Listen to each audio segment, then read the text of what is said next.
Hello again, and welcome to Winning with the Wrangler at Dick Powell's Leadership Corner, brought to you by Earth, Wind, Fire, Water Training and Development, where our passion is building leaders of today and tomorrow.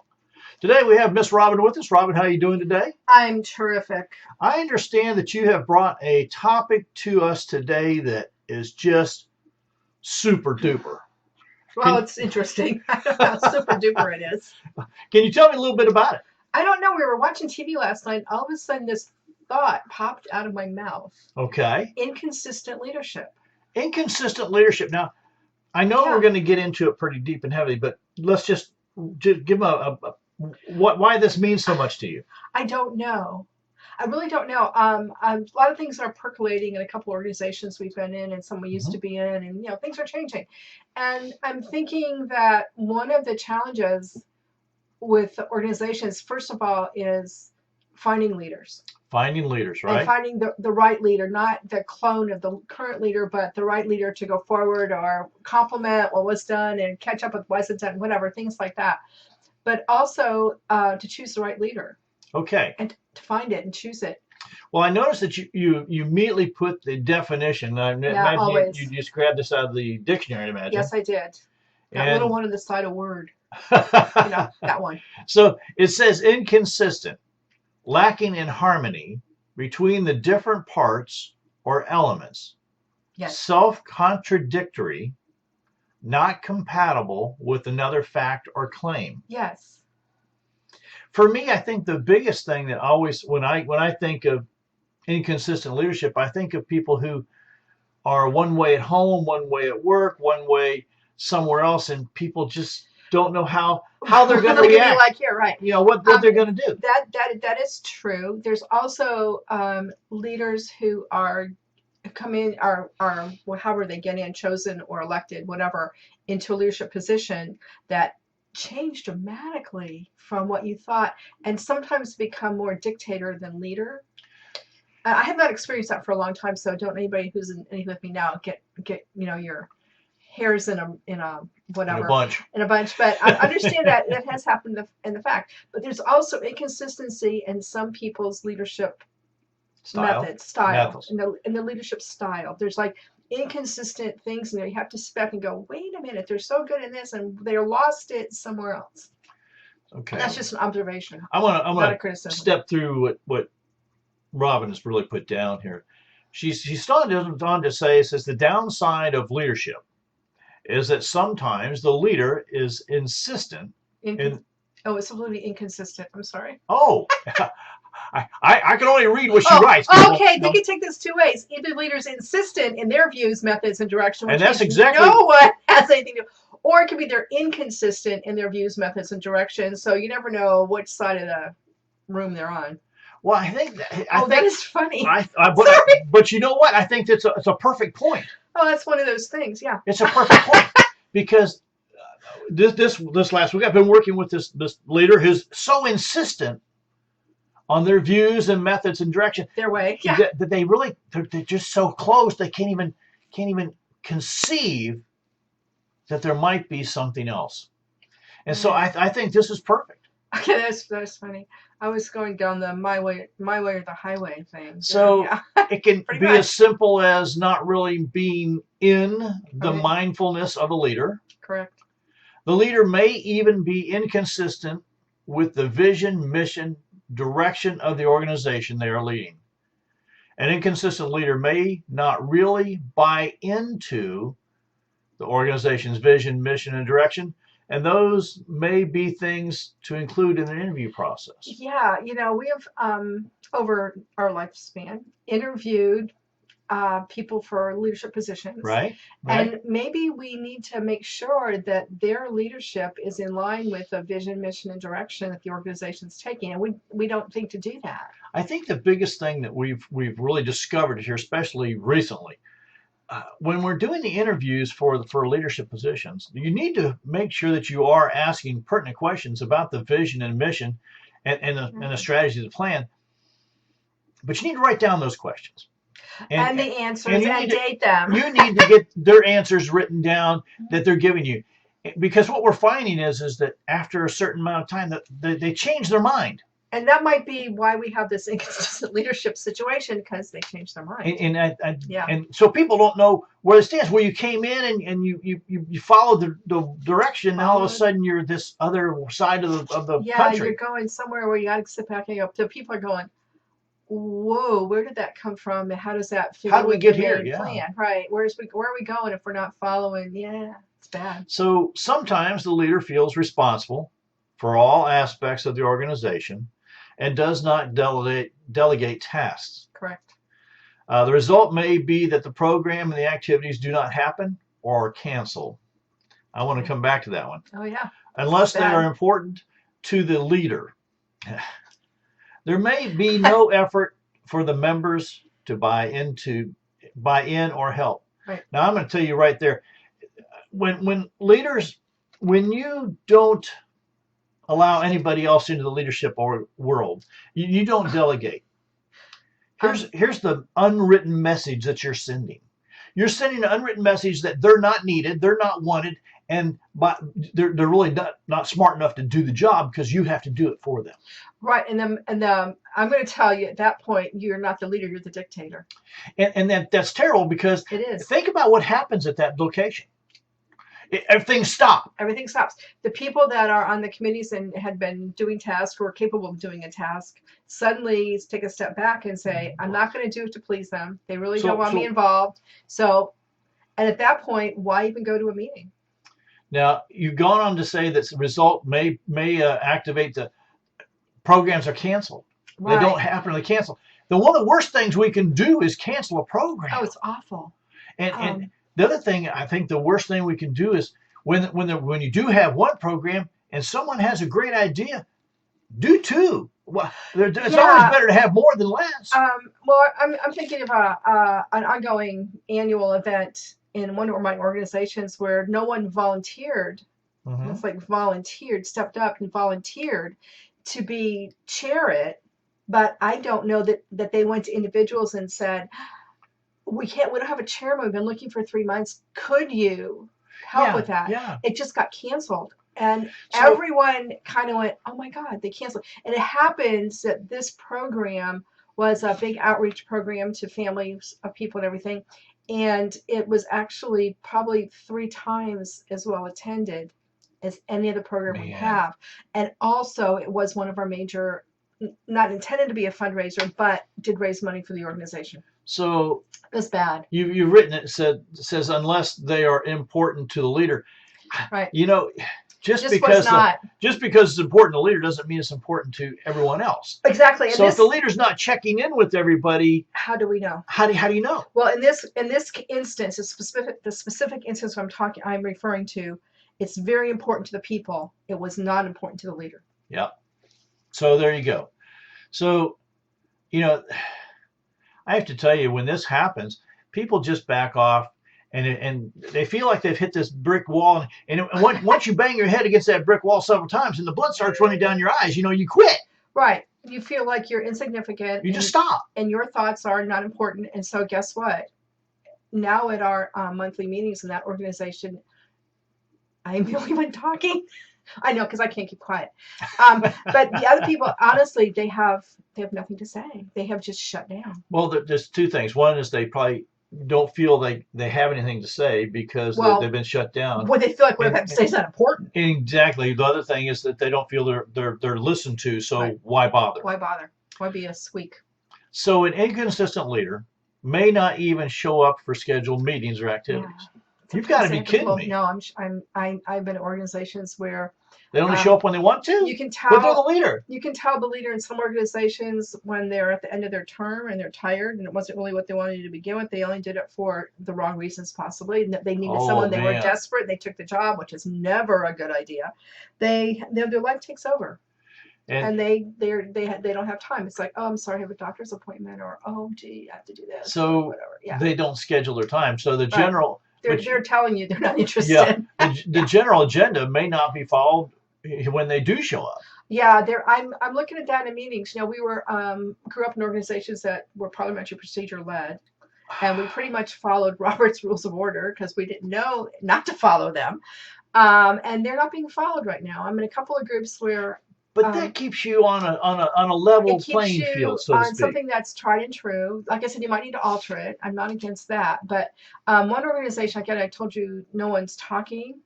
Um, these are elected leaders, most of them that are on a board, and they're not talking because they're not listed on the agenda as giving a report, and that's bad. I have to They tell have you, no reason to show up.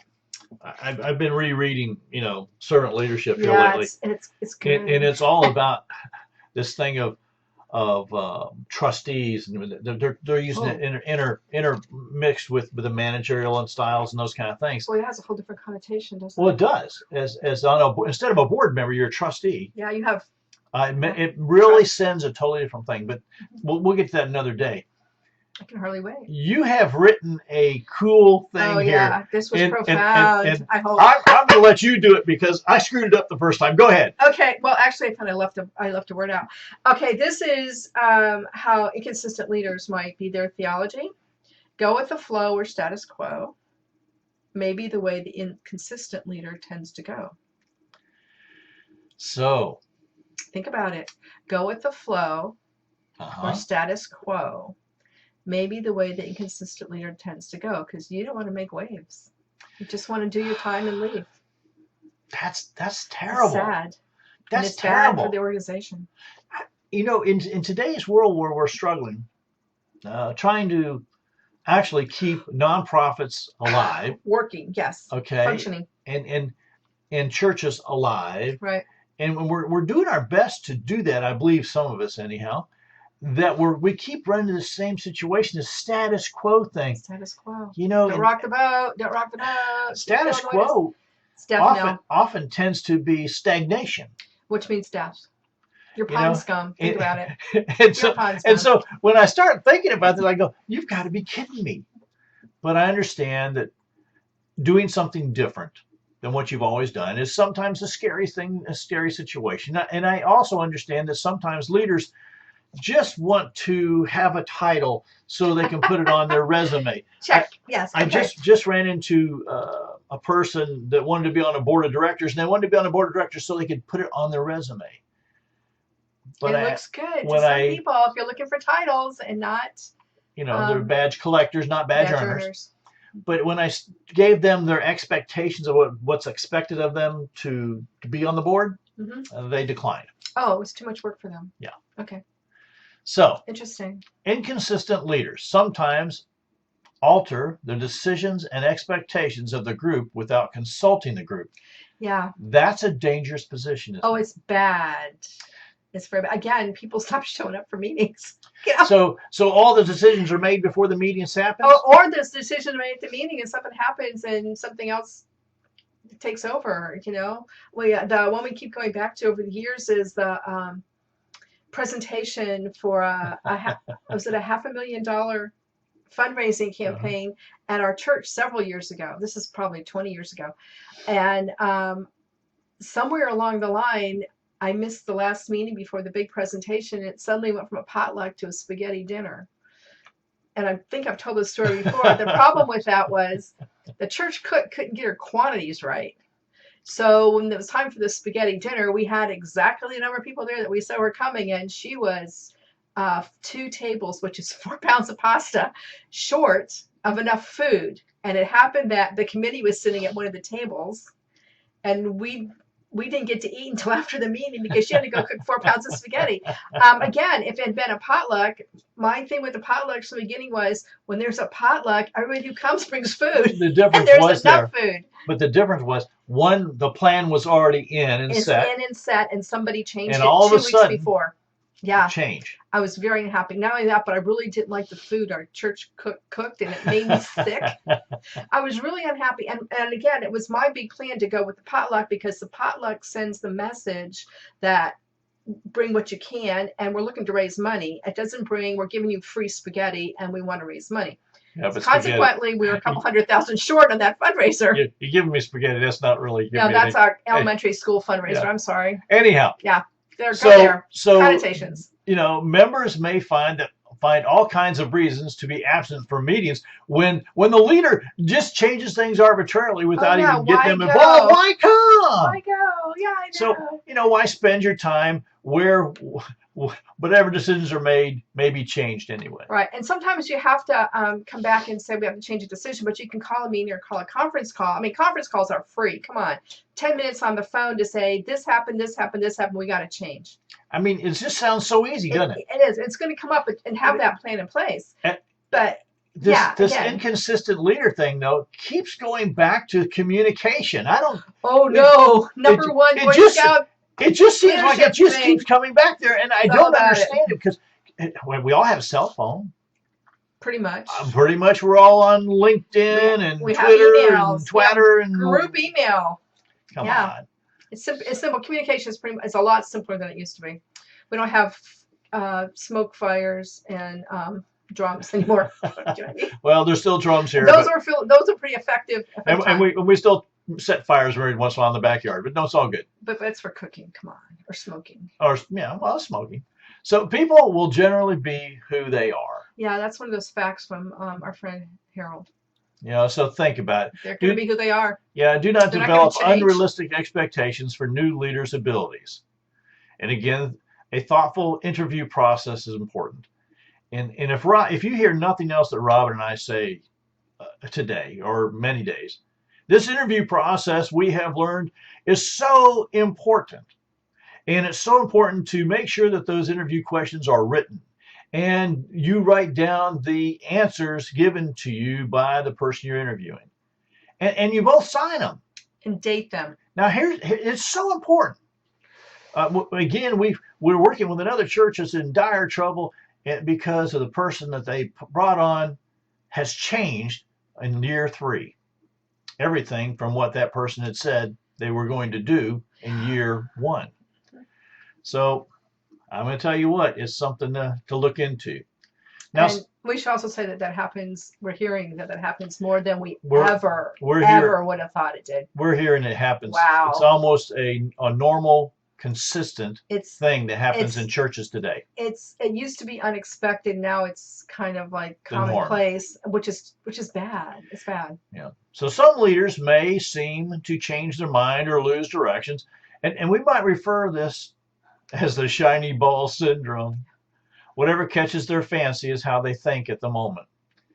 Now, leaders, I'm an entrepreneurial brain. Robin will tell you that my brain works on about 6 different levels all the time. I'm always looking at different things and how can I monetize it and how can I make it happen.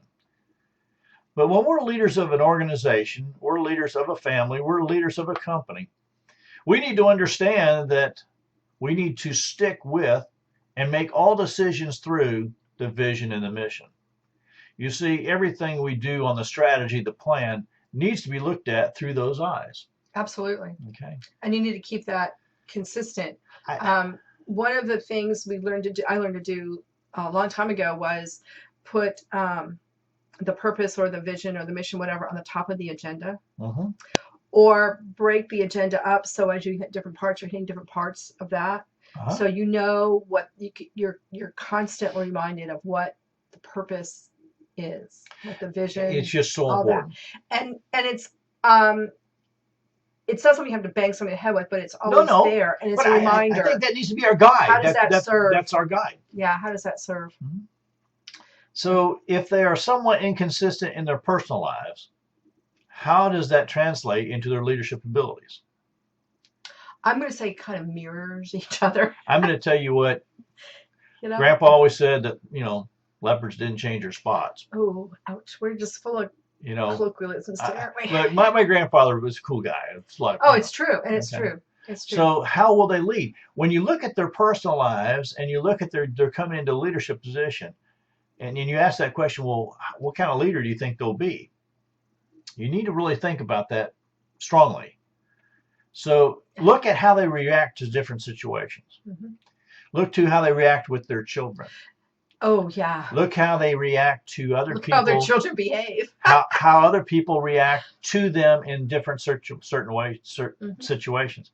I was at a location and a person did everything they could not to shake my hands. And I went ahead and shook their hand anyhow. And the people around me, they saw that so loudly and commented on it later. Well, to you, not to the other guy. Oh, no. But they were so in shock. They were in shock That this leader had such a dichotomy of actions to different people. It was expectations and it words, was just really, it was funny because I didn't really pay a lot of attention to it. I'm always going to shake your hand, say, hey, how you doing? That's just who I am. But their reaction was kind of an affirmation it was to our experience with this person. It was pretty much pretty funny. That I don't like you, and it was pretty obvious. Anyhow. Everybody knows now. We can't hide that, and we didn't do it intentionally. It was not intentional. Honest, it was not intentional. I really did. It did float. It did float to the top. You need to look at those things. Now, Robert and I hope that the leader has, been chosen or elected because of what they present to public or those they are leading. This is just important. We also hope that there's been an interview process to determine the gifts, talents, skills, and personal agenda is huge here. Of the leader, and ensure the leader is in step with the organization. Because remember, their personal agenda, if it doesn't have a great part of it dedicated to that organization, it's inconsistent. I'm going to tell you what, when you're a leader of an organization, you really have to be all in. Okay, there's no part of it that you're not. Right. And I'm going to stick my neck out. When I was a director of education, my wife came along as part of the deal. Quite frankly, we were looked together as, I had the job, but it was really more than that. So when you're interviewing someone for a job, male or female, no matter how it looks, you want to look at both sides. You do. Dave Ramsey's statement that don't hire crazy or crazy spouse really has a lot of. I've known that. Since I was trying to stay away from that, but that was I know, but it's the more you can say some of this stuff that people are going to grasp it. Sometimes it takes 21 times, not 1 or 3, to get something. But honestly, if their life is a mess or they're married to crazy, you might want to give them some space to fix that before you have them be the leader, if nothing else. And I'm going to tell you what, this thing of determining their agenda, you need to really take some good notes on that. You do. And also understand that sometimes their agenda has to change for various and sundry reasons, and give them some grace. But if it does, we need to have a discussion about it. Right. And I think you need to be... Because if their agenda changes, we need to have the discussion. Do you need to continue as leader here? Right. In this organization, in this company? Yeah. Or could you step... maybe you need to step down or step over or something else. And the other thing is the rest of the leaders on that committee need to be ready, willing, and able to step in as needed and do it quietly and not conspicuously. And that's a real plug for everyone needs to know everyone else's job. They need to know what's entailed and how to do it. So if they need to step up, it's not a big deal. It's not a big deal. There are people that can do that. The other thing you have to also put into play here is people can grow. Yeah. They can grow in their position. They can grow in their abilities. They can grow in their knowledge. And sometimes that's a choice. And sometimes not. I remember that kid at the dining hall at Philmont. He was a weird kid. He was nice, but he was a little weird. Who sat down every time we had fill-in help from the Ranger Deep guys that said to them, what did we learn today? So what did we learn today from what we're doing? Yeah. And that's important. And what we learned was that we could change the way that those 800 people that were coming in for meals 3 times a day dealt with some of the fallout from that could be controlled by being nice to the Rangers. Right. Yeah. Right. And we alter, there are ways to alter things. You can make baby steps without making huge waves that are really helpful. I really want to, Robin and I always try to end all of our conversations with some positive things. Right. And so we want to go over a couple things to be a consistent leader. Okay. These are some things that you can put into your world right now. The first thing is, to be a consistent leader, you need to do more than talk the talk. You've got to walk the walk, because people are always going to be watching and learning from you what you do, because people do what people see and people repeat what people hear. And the walk is more impressive and memorable than the talk. It's action. It's action. It's action. Also, to be a consistent leader, we're encouraging you to stay the course. Now, what that means is look at the vision, your future picture, look at the mission, the purpose, the calling, and then adjust the plan, the strategy, to take and make sure that you're always living the mission and achieving the vision. But when we make decisions and we don't play them through that piece, then we got to get off the wrong road. So staying the course really means making sure that I'm always looking at the vision, and are we as a group always working towards that? I remember the navigator on the ship was always making course adjustments Yes, yeah. for currents and wind and tides. I was always amazed how much they had to go back and forth. But right. So you make adjustments as you go along. Okay. To be a consistent leader, we're going to encourage you that you always stay open to new ideas and new growth. Now think about that. There's going to be a lot of people around you, and all of us have ideas, not just the leader. And thank God. And when you grasp a hold of them, you can take a lot of different ideas and look for the best of the best. Or you try something out, and if it works, great. If it doesn't, try something else. Well, and I know some people think before they open their mouth at a meeting about an idea, they have to have it all fleshed out down to every gory little detail. Yeah. I'm telling you, throw out the big idea and say, what do you all think? And is this good? What do we need to alter? Don't spend all your time trying to get it perfect to begin with by yourself when you've got a whole team or committee or board that can help. Right. Be open, and then your feelings aren't so hurt either. I'm just saying, Consistent leaders, they make decisions through the eye of the vision. Yeah. And I think I've harped on that enough. So just when you're making a decision, look at the vision and see if it is in alignment. What's the vision, the mission, and keep those things in line. Consistent leaders include the membership in big decisions and communicate even the small ones, no matter how small they think they are. Because someone will find it very important, and they're buying to the whole group better if they had a little bit of information about the decisions and why. And if you don't tell them, they'll make up their own reasons. Yes, they will. They may not be the right ones. That's right. So be careful there. Now, consistent leaders, they listen to all the members, learning from all those around them. So realize that we don't do anything by ourselves. We just don't. And the more input that we have, the better decisions we can make. I always take the tack that somebody out there's got the right answer, and I just don't know who it is. Well, and it's not the same person all the time. I know for a fact that on a lot of things, I'm not the sharpest knife in the drawer. Right. Okay? That's right, you're not. It's a good be loved. Neither am I. Okay? So, but that's the point. We're just the knife. Okay? Consistent leaders also, this is one of the biggest ones. To be a great consistent leader, face challenges head on. Right. One with the insight of the complete group. Right. Don't make any decisions. So if there's a challenge that comes up, I'm going to give you a good one. Make sure you dig far enough down to get the root of the problem, the root of the situation. Right. Because many times people will come to you with a situation or a challenge, and it's something trivial. And you as a leader want to just blow it off, but there's something underneath it. There's something underneath there that needs to be looked at.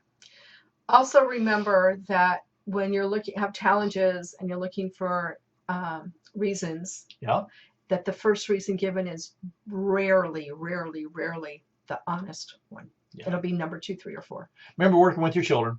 This is the same way. Grown-ups are just big little kids in bodies. Okay, That's so right. Just understand that.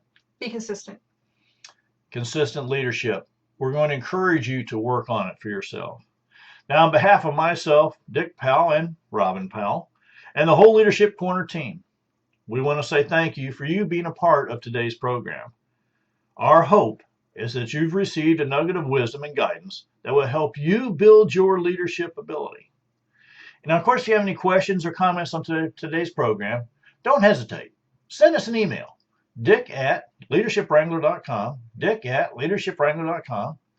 Go to our website, set your very own time with either Robin or myself at www.leadershipwrangler.com. www.leadershipwrangler.com. If it's just burning, you need it answered today, give us a phone call. 727-422-1833, 727-422-1833. And remember, the next time that you're looking for a speaker to come and work with your group and talk about leadership, you just give us a call here at Leadership Wrangler. Now, until next time, this is the Leadership Wrangler saying, ride hard, ride fast.